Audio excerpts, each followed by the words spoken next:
Hello everyone, it has been a minute since I was here with a video. Apologies for that. I've explained before that this channel is more just about me sharing what I'm doing, so I don't like to put pressure on myself to do anything creative if I'm not feeling the vibe. And it's safe to say I've got my vibe back. I've been working on this journal, so I'm really happy that you're here. If you're returning, welcome back, hey! And if you're new, thank you for being here. If you like my style and what it is I'm doing here, please subscribe. If you don't want to subscribe, that's fine. No pressure. But yeah, this is a mini junk journal. It measures about 4¼ wide, 6 inches tall. It's essentially half of an A5. I've got 3 signatures going on. It's not perfect, it's perfectly imperfect, and I'm absolutely okay with that. So on the front there's a few little charms, you just saw me showing you, and the inside cover I've added this little flap. It's got like this sort of notepad effort on the far left, and the idea behind this was that when I can use this as like journaling prompts or quotes or just inspiration, so when I'm using the journal, when the journal's open, I will be able to see this piece, and you can just see it floats in and out of that belly band that I've added on that side, and the construction of it was fairly straightforward and easy once I kind of got into the vibe and knew what I was doing. So I will show you how I've put this together. I will be making another one of these because I plan to sell that one. I might even make another couple because I've definitely got enough supplies to be able to make another few of these. Maybe not exactly the same as this one, but close enough. So that rose there is an iron-on transfer, and I just showed you that pocket which has got the vellum on the front, and you can use that to pop in a name card or something. This is handmade paper from Paper Chase. I stamped that floral image on the front. I can colour that, paint it maybe, I'm not sure, I could just leave it as it is. I just thought it looked really cool stamped on there. And this is a full lace pocket with just a few bits of ephemera in, just a music sheet there. And this is a vintage optician's receipt. And the envelope that this came in is actually a little bit further on in the journal. I've utilised that as well. So they just slot in there. The idea behind this journal is I'll decorate it in full now. So all I essentially need to do is write in it, maybe throw in the odd photo, but I want all the decoration to be done beforehand, so I can just have it and I can just write in it, and I don't need a bunch of supplies and whatever else. This is a postcard. It's a French postcard. It's from a little postcard set that I found in an antique shop nearby, and then some Edith Holden book page. These buttons my mum gave me in a Tupperware tub full of buttons that she had that she collected over the years, and the blue fabric is actually some of my daughter's t-shirts that she grew out of. I just love the colour, it works well. And this is a printable from Amity Bloom, and I've just done some layering on this side, some washi tape down there, and then I've added this for journaling on the right hand side there. And I like this dictionary page because it says crafty.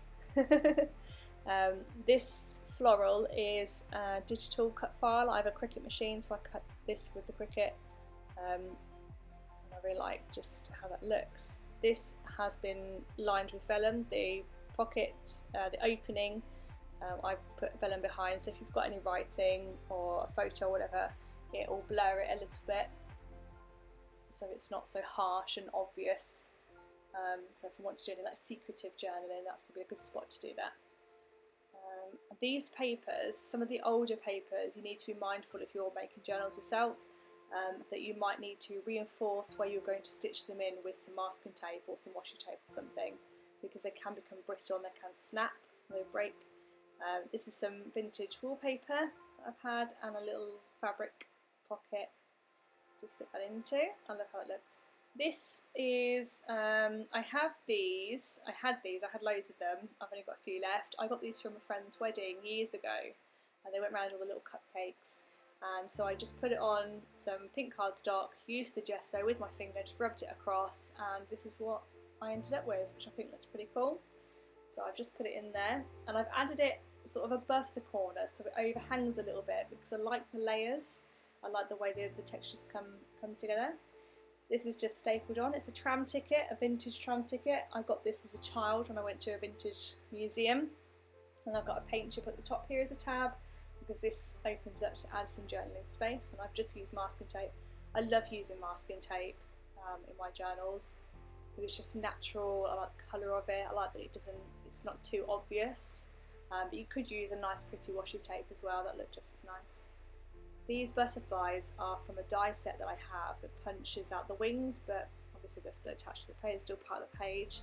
So that looks really pretty there. And I've mucked up that lace edge at the top. I need to put a tab or something on there. So you can see the spine is fabric.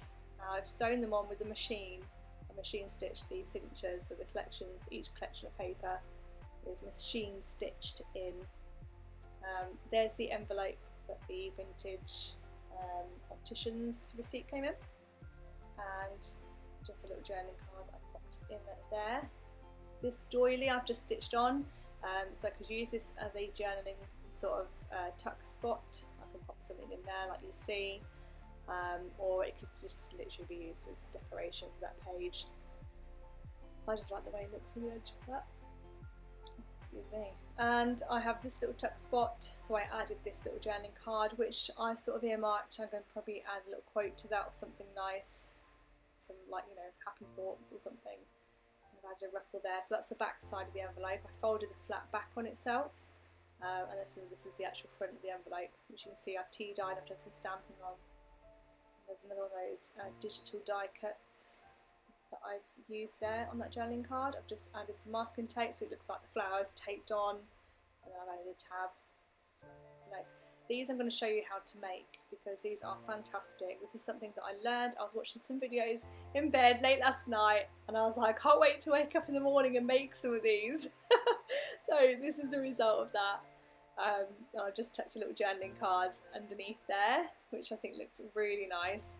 And there's the back side of that. I will show you, there's another one a bit later. So there's so many, you can do so much with these clips. I don't know why I've not known about this sooner. So I will definitely show you that. It's not new to me, and I will link the person who I learned from, just to give them credit. I think they learned from someone else, and they learned from so on and so forth.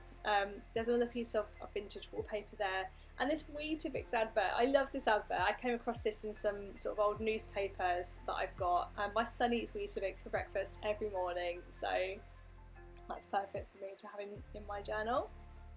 There's another one of those charm cards there, and some more just random bits of paper that I've had knocking about. You can't really see the texture of this paper, but it's lovely, real good quality paper. It's actually the sort of inside first page of an old atlas that I've got, an atlas book.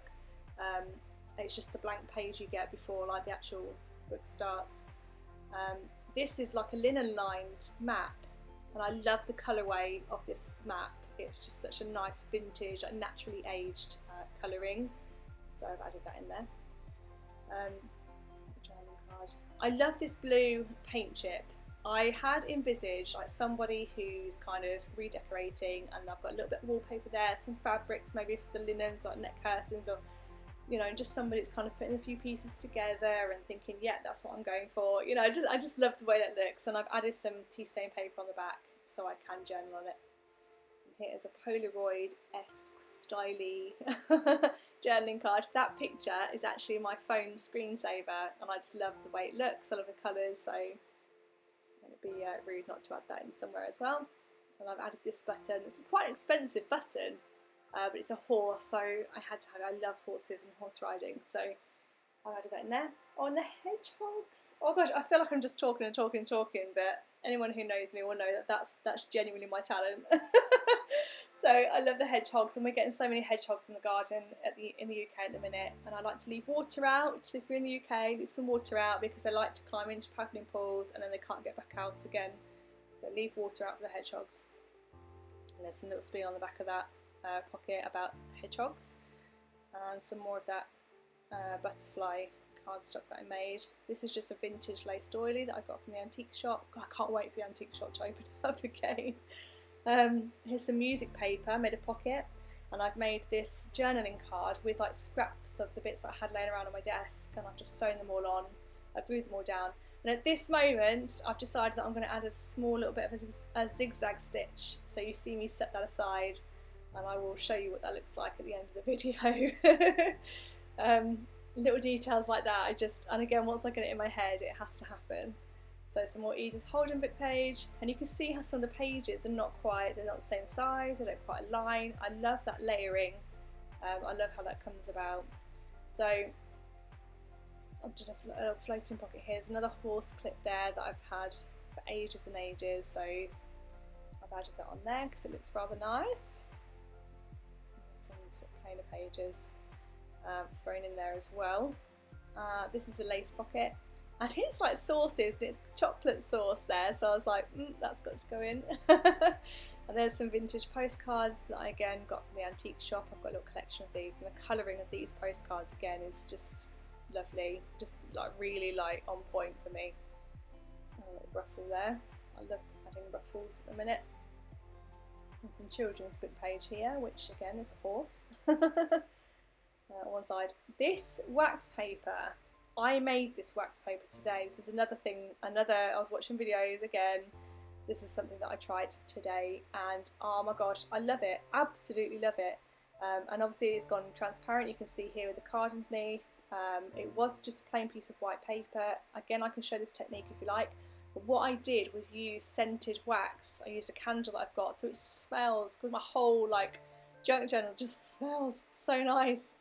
That doily there is one of those clips that I will show you how to make as well in another video. And we're coming to the end of the journal. So I hope you're all well. I hope you're staying safe. Let me know how you're getting on, how things are where you're from. Here in the UK, things are starting to open back up. And we're starting to get to some, well, I say some sort of normal. We're starting, like, more and more is opening back up. So the economy's sort of going to start picking up again soon. And our tolls are going down each day, so that's good news. This picture, just quickly, is an image my friend sent to me. She's in Germany at the minute, and while I was making my journal, she sent me these pictures of the wildflowers because she'd been on a walk, and I just liked it, so I added it here, made a little Polaroid journaling card out of it. Here's the back of that pocket. And then I've got a journaling card just slotted on the back of this band. If you've seen one of my previous videos, I can't remember which one it was, you will have seen this little square embroidered piece. I've just added it here because it's so pretty. I wanted to kind of make a feature of it as well. So yeah, that is the whole journal. I really hope you've enjoyed this as much as I enjoyed making it. I will be making another one, and I will share that process. This kind of just took me, and I just kind of got on with it day and night. I've just been working on it. And I've just really enjoyed it. So now I've kind of got it down how I want it. It'll be easy to kind of whip up another one. I've got all the bits and pieces to make a second one, so that will be coming soon. So stay tuned to see that. Here is that little bit of zigzag stitch. Random little bit of zigzag stitch. But it's going to be done. So yes, that is the completed journal. I really, really, really love it. So as I say, if you want to learn a few more techniques, a few things that I've learned and I've picked up in the last couple of days, then I will see you in the next video. Take care till then, guys. Bye.